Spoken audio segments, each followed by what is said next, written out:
우리는 뭔가 물질을 상대한테 베푼 것으로 어떤 공덕을 베풀었다고 생각합니다. 그것도 당연히 그렇습니다. 물질을 상대한테 베풀어서 그 사람의 어떤 어려움을 덜어주었다면 그거 분명히 공덕인데, 상대를 어떤 말이든 행동이든 어떤 그 사람이 할 수 있는 무언가를 통해서 상대를 기쁘게 했다면, 상대의 기뻐하는 그 얼굴을 보고 내가 마음속에 흡족해하고 내가 기쁨이 된다면 이것은 나에게 있어서 가장 큰 공덕이 됩니다. 이거는 보이지 않는 공덕입니다.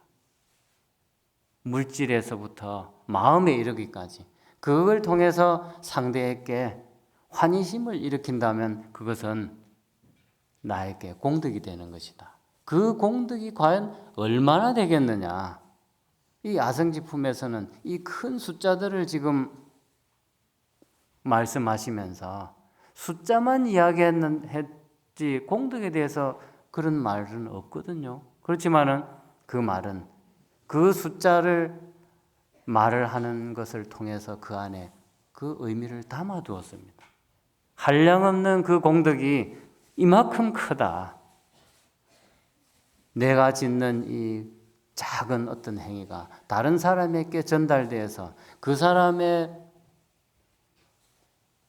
이 보살신에서 공덕의 덩어리가 성취되기를 원력을 세우는 것, 이것은 우리의 공덕입니다. 누군가를 향해서 원력을 세우는 것, 저 사람이 빨리 저 빈궁에서 벗어나기를 원합니다 하는 그 사람을 향해서 한 이 말 한마디는 말로서 그 크기와 깊이를 말할 수 없는 공덕이 나에게 쌓입니다. 그래서 남을 향해서 축원을 해주는 이 말은 어마어마한 공덕이 되는 겁니다. 그런데 다른 사람을 향해서 조금 섭섭한 게 있었다고 해서 그 사람을 향해서 아주 안 좋은 그런 말을 던진다면 내 공덕이 사라지는 겁니다. 나에게 쌓여가고 있었던 그 공덕마저 다 사라져 버립니다.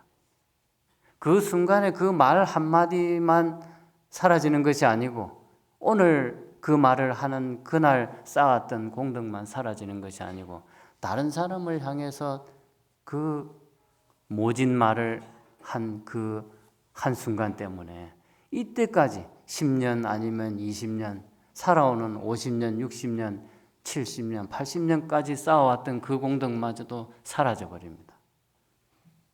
그래서 이 상대를 향해서 하는 이 말 한마디는 굉장히 무서운 말입니다. 내 공덕을 다 사라지게 하는데 어찌 그게 작은 일이겠습니까? 여기에서 다른 일을 향해서 그 공덕이 되는 행을 하는 그거는 말로서 다 할 수 없다고, 세알을 할 수가 없다고 무술하고 이렇게 이야기를 하고 있는데 어떻게 그것이 다 사라져 버리는데 어찌 그게 무서운 말이 아닐 수 있겠습니까? 보살은 다른 일을 향해서 원력의 손을 끊임없이 쉬어서는 안 된다 그럽니다. 보살에게는 한 쌍에 무사수가 있다 그랬습니다. 그 무사수는 뭘 하는 거냐면 부증지의 북인이라 그럽니다. 우리는 보살이라고 하는 이 이름을 띠고 살아가는 이 순간부터 어떤 손을 가지고 있냐면 어디에도 구애를 받지 않고 누구도 꺼리지 않는 손이라 그럽니다. 그걸 무사수라 그럽니다.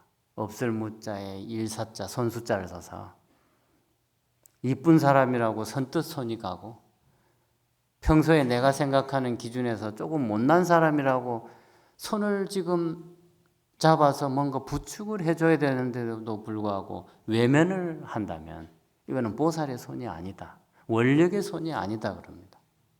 그래서 보살은 한 쌍의 무사수를 가진 사람이다. 이 손은 항상 우리가 오른손 왼손을 가지고 있습니다. 설사 손이 하나가 없다 해도 마음으로는 분명히 온전합니다.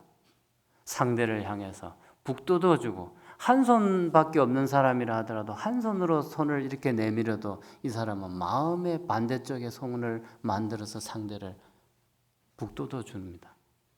이런 손을 가진 보살이 이 두 손이 뭐 하는 거냐? 부귀인을 향해서 그거 어떻게 좀 얻어보려고 굽신거리는 아부의 손을 가진 것이 사람이 아니다는 뜻입니다. 부중지업 부귀인이라. 부귀한 사람을 향해서 아부를 떨기 위해서 있는 손이 아니다. 파리가 비비는 거 보셨죠? 제가 맛있는 거 먹는 동안에 제발 저를 때려잡지 마십시오. 이래서 파리가 그렇게 손을 비는 거 아닌가 모르겠습니다. 근데 우리가 가진 이 보살이 가진 이 두 손은 권력이 높은 사람에게 아부를 하기 위한 것도 아니고, 명예가 높은 사람에게 그 명예를 하나 얻으려고 아부를 하는 손도 아니고, 부귀가 충만한 사람한테 그 재물을 얻으려고 아부를 하기 위한 손도 아니다. 다만 이 손은 상대의 그 안타까움을 쓸어내려 주는 손이 되고, 또 곤궁에서 벗어날 수 있도록 북돋워 주는 손이고, 위험한 곳에 떨어지는 그 사람을 당겨주는 손이 되어야 된다. 이것이 보살이 가진 손입니다. 그래서 보살은 그런 보살이 그 손을 간직하고 이 손을 현명하게 쓰기 위해서는 항상 확신에 찬 삶을 살아야 된다 그럽니다. 그 확신이라고 하는 그 믿음이 없이 어떻게 누군가를 잡아줄 수 있습니까? 우리가 햇빛이 쨍쨍 내리쬐는 그 떼약볕에 우리는 자연스럽게 큰 나무 그늘이 있으면 그 나무 그늘 밑으로 들어갑니다. 그 나무 밑으로 들어갈 수 있는 것은 그 나무가 뿌리가 튼튼하게 땅에 내려가 있고 결코 쓰러지지 않을 거라는 그 믿음을 가졌기 때문에 그 나무 밑으로 아무런 염려를 하지 않고 그 밑에 가서 더위를 피합니다. 또 폭우가 와도 그 나무 밑에 가서 피합니다. 그런 믿음입니다. 뿌리가 튼튼하게 땅에 내려 있어서 결코 이 나무는 넘어지지 않는다는 믿음을 갖고 있기 때문에 그렇습니다. 그래서 그 믿음이 우리를 두려움에서 벗어나게 합니다.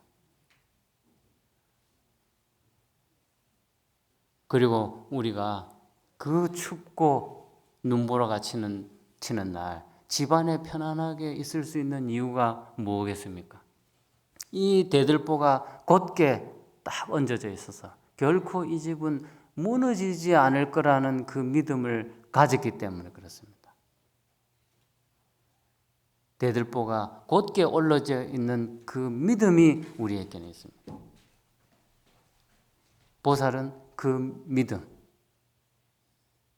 또 아무리 우리는 상대의 어떤 비방이 온다 해도 우리가 살다 보면 전혀 뜻하지 않았는데도 불구하고 상대가 오해를 했던 그게 어떻게 잘못 받아들여졌던 비난을 받는 경우가 있습니다.